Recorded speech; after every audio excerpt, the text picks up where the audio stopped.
انگریز ایک بینچ پر بیٹھا ہوا تھا۔ ماحول میں جانوروں کے پسینے، گھاس اور مٹی کی ملی جلی بو پھیلی ہوئی تھی۔ یہ احاطہ گودام بھی تھا اور جانوروں کا باڑہ بھی۔ میں نے کبھی سوچا بھی نہیں تھا کہ میں ایسی غلیظ جگہ پر آؤں گا۔ انگریز نے کتاب کی ورق گردانی کرتے ہوئے سوچا۔ میں نے 10 سال انگلینڈ کی بہترین یونیورسٹیوں میں علم کیمیا پڑھا ہے اور آج میں اس باڑے میں ہوں۔ لیکن اس کی قسمت میں یہ سفر اسی طرح لکھا ہوا تھا۔ اسے بھی نشانیوں پر اعتقاد تھا۔ اس کی تمام زندگی ایک تلاش کے گرد محیط تھی، کسی زبان کی تلاش جو پوری کائنات کی زبان ہو۔ اس نے پہلے اسپرانتو سیکھی۔ وہ دنیا کے تمام مذاہب کے بارے میں بھی اچھی سدھ بدھ رکھتا تھا، لیکن ابھی تک وہ کیمیا گر نہیں بن سکا تھا۔ اس نے کئی اہم سوالات کے جوابات تو تلاش کر لیے تھے، لیکن کچھ عرصہ سے اس کا علم ایک نقطے پر آ کر رک گیا تھا، جہاں سے آگے بڑھنے کا راستہ نہیں مل رہا تھا۔ اس نے ایک کیمیا گر سے تعلقات بھی بڑھانے کی کوشش کی، مگر بے سود۔ کیمیا گر دراصل بہت ہی عجیب طبیعت کے مالک ہوتے ہیں، خود غرض اور حسد اور علم کو اپنی ذات تک محدود رکھنے والے۔ یہ بھی کوئی بڑی بات نہیں ہے کہ ان کے پاس علم ہی نہ ہو۔ وہ اسم اعظم جو ہر شے کو سونے میں بدل دے، اور وہ اپنی کم علمی کو چھپا رہے ہوں۔ وہ اپنے باپ کی طرف سے ترکے میں ملنے والی جائیداد کا بیشتر حصہ پہلے ہی خرچ کر چکا تھا۔ اس نے دنیا کی تمام بڑی لائبریریاں چھان ماری اور علم کیمیا پر دستیاب تمام کتب کا مطالعہ کر چکا تھا۔ ایک کتاب میں اس نے پڑھا کہ کئی سال قبل ایک مشہور عرب کیمیا گر کا گزر یورپ سے ہوا۔ اس کی عمر 200 سال سے زیادہ تھی اور اس کے پاس ایسا اسم اعظم تھا جو تمام اشیاء کو سونے میں بدلنے کی اہلیت رکھتا تھا۔ انگریز کو یہ کہانی بہت متاثر کن لگی، لیکن وہ اسے ایک افسانوی کردار سے زیادہ اہمیت نہیں دیتا تھا۔ پھر اس کی ملاقات اپنے ایک پرانے دوست سے ہوئی جو کئی سال مصر کے صحرا میں آثار قدیمہ کی تلاش میں مصروف تھا۔ اس کے دوست نے اس سے ایک ایسے عرب کا ذکر کیا جس کے پاس حیرت انگیز طاقت تھی۔ وہ نخلستان الفیوم میں رہتا ہے، اس کے دوست نے بتایا، اور لوگ کہتے ہیں اس کی عمر 200 سال ہے اور وہ ہر شے کو سونے میں بدلنے کا فن جانتا ہے۔ انگریز اس نئے انکشاف پر بہت مسرور تھا۔ اس نے ملازمت سے استعفیٰ دیا، اپنی اہم کتب کو ساتھ لیا اور آج وہ یہاں بدبودار باڑے میں صحرا کے سفر پر روانہ ہونے کے لیے تیار بیٹھا تھا۔ باڑے کے باہر ایک بہت بڑا قافلہ سفر پر روانہ ہونے کے لیے تیار تھا۔ اس قافلے نے نخلستان الفیوم سے گزر کر جانا تھا۔ ایک عرب نوجوان جس نے کندھوں پر سامان اٹھا رکھا تھا باڑے میں داخل ہوا اور انگریز سے سلام لیا۔ تم کہاں جا رہے ہو؟ نوجوان عرب نے پوچھا۔ میں بھی صحرا نورد ہوں، انگریز نے ترشی سے جواب دیا۔ وہ گفتگو سے زیادہ کتاب پڑھنے میں دلچسپی رکھتا تھا۔ اس کا ارادہ تھا کہ وہ الفیوم پہنچنے سے پہلے اپنے علم کو دہرا لے۔ اس کا خیال تھا کہ عرب کیمیا گر اسے اپنا شاگرد بنانے سے پہلے اس کا امتحان لے گا۔ نوجوان عرب نے بھی ایک کتاب نکالی اور پڑھنے لگا۔ یہ کتاب ہسپانوی زبان میں تھی۔ برطانوی بھی ہسپانوی زبان جانتا تھا۔ اسے خوشی ہوئی کہ راستے میں کوئی تو ہوگا جس سے وہ آسانی سے گفتگو کر سکے گا، کیونکہ اسے عربی پر عبور حاصل نہیں تھا۔ بہت ہی عجیب، لڑکا بولا۔ وہ کتاب کے آغاز میں دیے ہوئے تدفین کے منظر کو پڑھنے کی کوشش کر رہا تھا۔ میں 2 سال سے یہ کتاب پڑھنے کی کوشش کر رہا ہوں اور چند صفحات سے آگے نہیں بڑھ سکا۔ اس کے ذہن میں ابھی تک اپنے فیصلے کے بارے میں ابہام تھا، لیکن ایک چیز بہت واضح تھی کہ فیصلے تک پہنچنا سفر کا پہلا قدم ہے۔ جب بھی کوئی فیصلہ کرتا ہے تو دراصل طوفانی لہروں میں چھلانگ لگاتا ہے جو اسے ایسی جگہوں تک بہا کر لے جاتی ہیں جہاں سے اس کا گزر اس سے پہلے کبھی نہیں ہوا تھا۔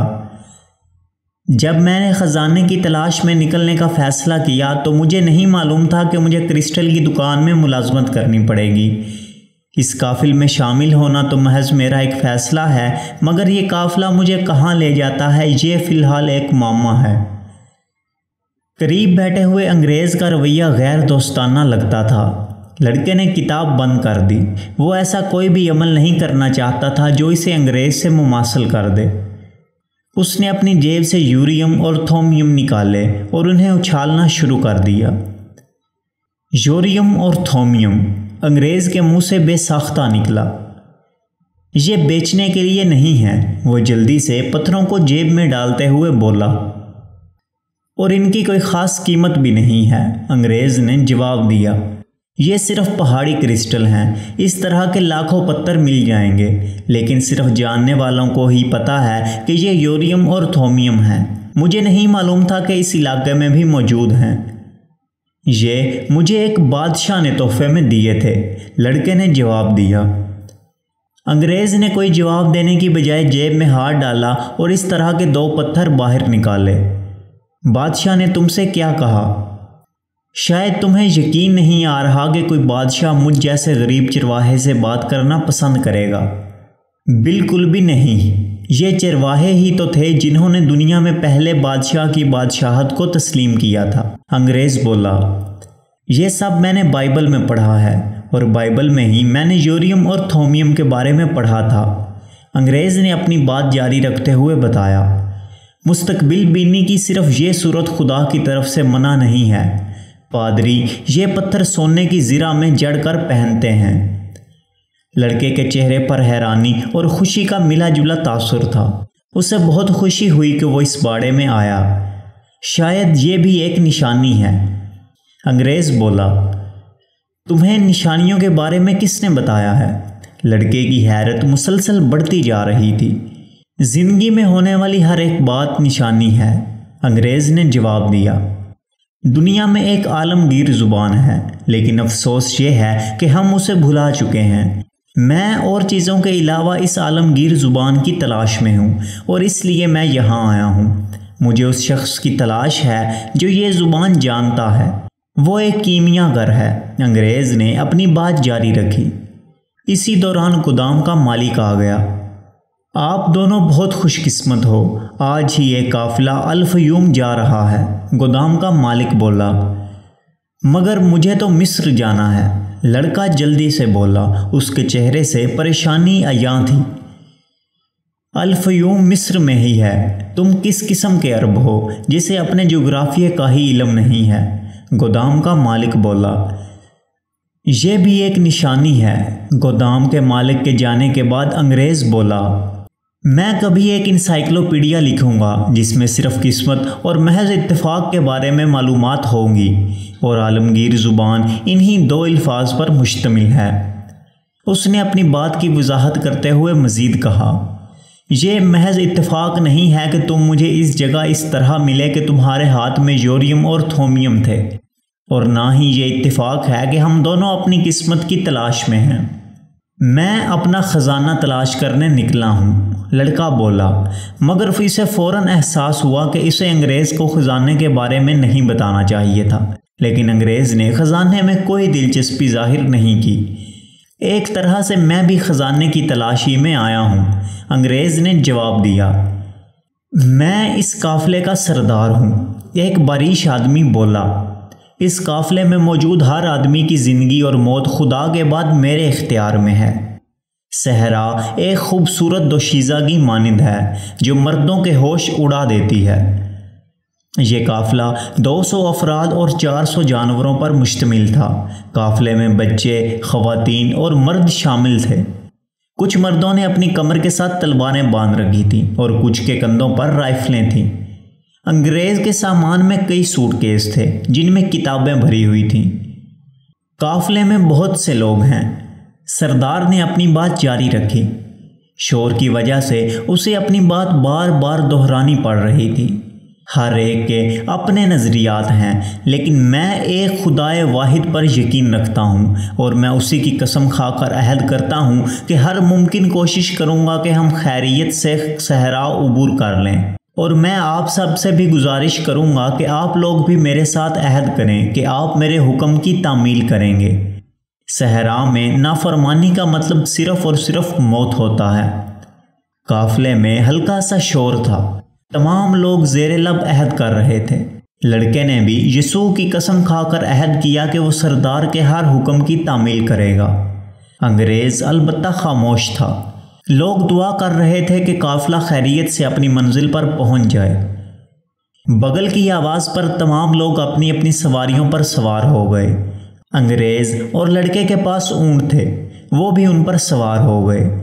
لڑکے کو انگریز کے اونٹ پر ترس آ رہا تھا، جس کی پیٹھ پر انگریز کے علاوہ اس کی کتابوں کے کئی بکسے بھی لدے ہوئے تھے۔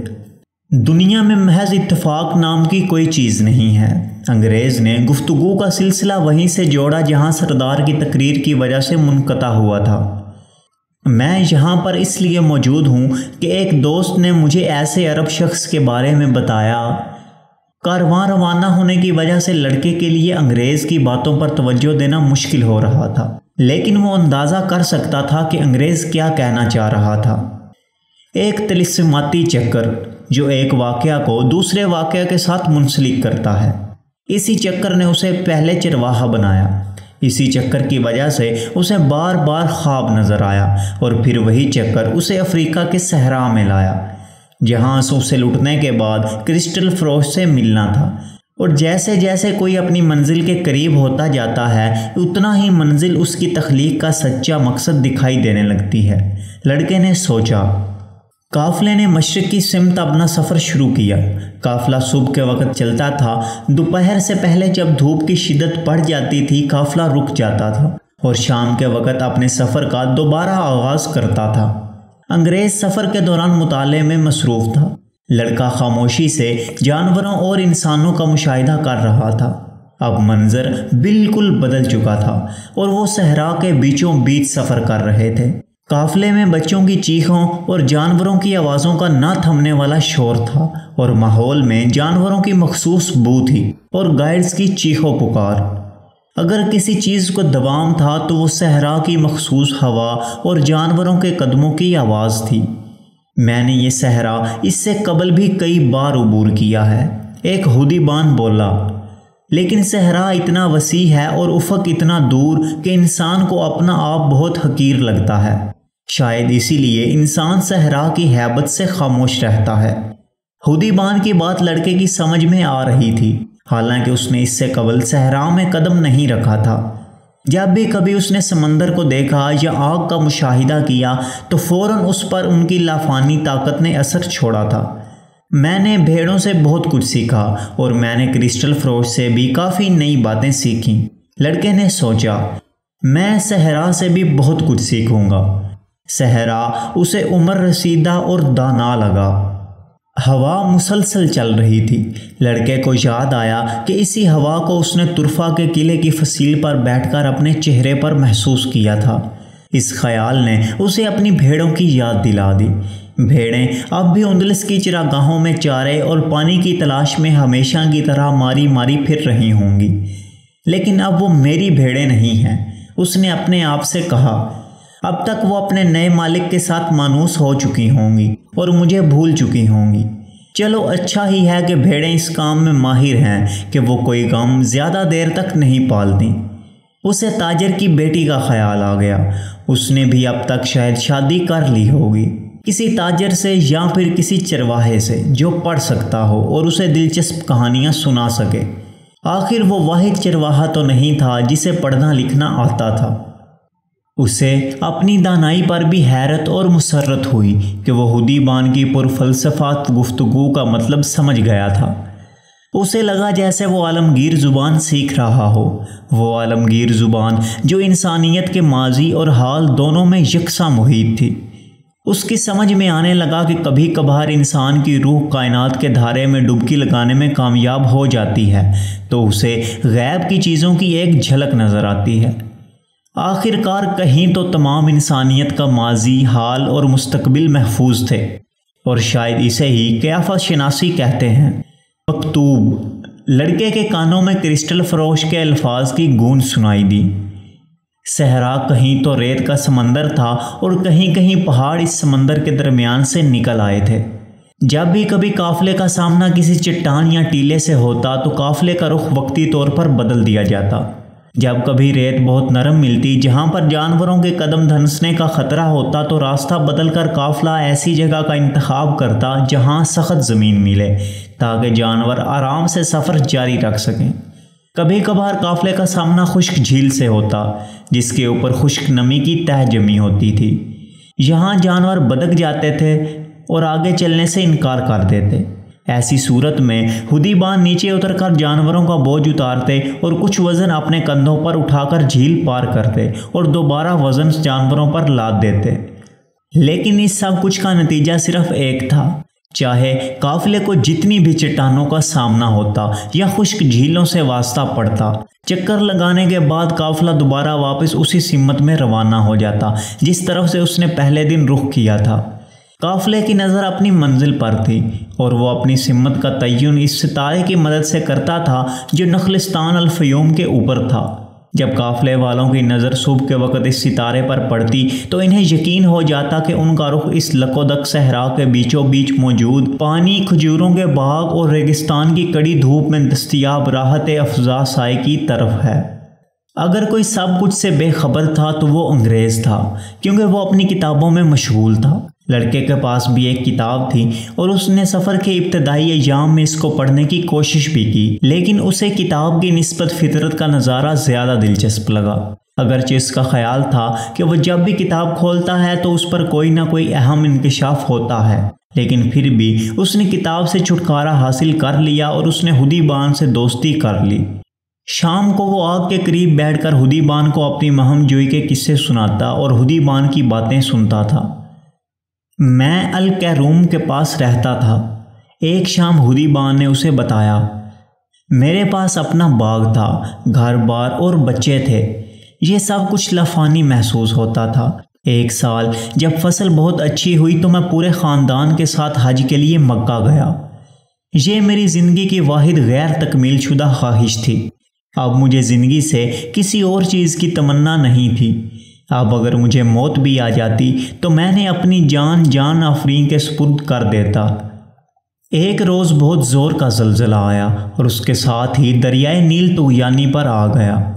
میرا خیال تھا کہ اس طرح کا حادثہ شاید دوسروں کے ساتھ تو ہو سکتا تھا، لیکن میرا مقدر کاتب تقدیر نے اس قسم کی آفات سے صاف رکھا تھا۔ لیکن میرے سب باغ، گھر بار اور بچے اس بلائے ناگہانی کی نظر ہو گئے۔ میری تمام املاک دریا برباد ہو گئی اور مجھے مجبوراً کوئی اور ذریعہ معاش تلاش کرنا پڑا، اور آج میں حدیبان ہوں۔ اس تمام حادثے سے میں نے ایک سبق سیکھا ہے۔ اللہ کا حکم ہے کہ انسان کو اس وقت تک انجانے خوف کا شکار ہونے کی ضرورت نہیں جب تک کہ وہ جانتا ہے کہ اسے کیا کرنا ہے اور وہ اس کے حصول پر قادر ہے۔ ہم خوف زدہ ہوتے ہیں کہ ہم وہ کچھ کھو دیں گے جو ہمارے پاس ہے، لیکن ہم یہ بھول جاتے ہیں کہ ہماری تقدیر اسی نے لکھی ہے جس نے ہم سے قبل آنے والے انسانوں کی تقدیر لکھی تھی۔ اگر یہ بات ہم ذہن نشین کر لیں تو کوئی خوف ہمارے دل میں جگہ نہیں پا سکتا۔ حدیبان کے چہرے پر سکون تھا اور اسے اپنی جائیداد اور اولاد کے جانے کا غم نہیں تھا۔ جیسے ہی وہ آگ کے گرد حلقہ جماتے تو حدیبان ریت کے طوفان سے ایک دوسرے کو خبردار کرتے یا صحرا کی داستانیں ایک دوسرے کو سناتے۔ کبھی کبھار قافلے کا سامنا پراسرار نقاب پوش اونٹ سواروں سے ہوتا۔ ان کا کام قافلے کے راستے کی نگہبانی تھا۔ وہ قافلے والوں کو راہزنوں اور ڈاکوؤں کی موجودگی سے خبردار رکھتے تھے۔ وہ جس طرح خاموشی سے صحرا میں ظاہر ہوتے تھے اسی طرح چپکے سے غائب ہو جاتے تھے۔ ان کے سیاہ لباس میں صرف ان کی آنکھیں دکھائی دیتی تھیں۔ ایک رات حدیبان آگ کے الاؤ کے قریب آیا جہاں لڑکا اور انگریز بیٹھے ہوئے تھے۔ اس نے انہیں بتایا کہ افواہ ہے کہ صحرا میں دو قبائل کے درمیان جنگ چھڑ گئی ہے۔ یہ سن کر تینوں خاموش ہو گئے۔ لڑکے کو ایسے لگا جیسے فضا میں خوف کی لہر پھیل گئی ہو۔ ایک دفعہ پھر اسے ایسی زبان کا احساس ہوا جو الفاظ سے بے نیاز تھی، عالمگیر زبان۔ انگریز نے حدیبان سے استفسار کیا کہ کہیں وہ خطرے میں تو نہیں ہے۔ صحرا میں صرف اندر آنے کا راستہ ہوتا ہے، حدیبان نے جواب دیا، اور جب واپس جانے کا راستہ مسدود ہو تو انسان کو آگے جانے کے لیے بہتر راستہ کی فکر ہونی چاہیے اور باقی اللہ پر چھوڑ دینا چاہیے۔ مکتوب: آپ کو قافلے کی طرف توجہ دینی چاہیے۔ لڑکے نے انگریز سے کہا، قافلہ رکاوٹوں سے گزرنے کے لیے کئی چکر کاٹتا ہے مگر اس کا رخ ہمیشہ اپنی منزل کی طرف ہی رہتا ہے۔ اور تمہیں چاہیے کہ تم دنیا کے بارے میں معلومات حاصل کرو۔ کتاب کی مثال ایسی ہی ہے جیسا کہ صحرا میں قافلے نے اپنی رفتار تیز کر دی۔ دن تو اس سے قبل بھی خاموش ہوتے تھے، مگر اب رات کو بھی پڑاؤ پر مکمل سکوت طاری ہوتا تھا۔ پھر ایک دن سردار نے حکم دیا کہ اب پڑاؤ میں آگ روشن نہیں کی جائے گی۔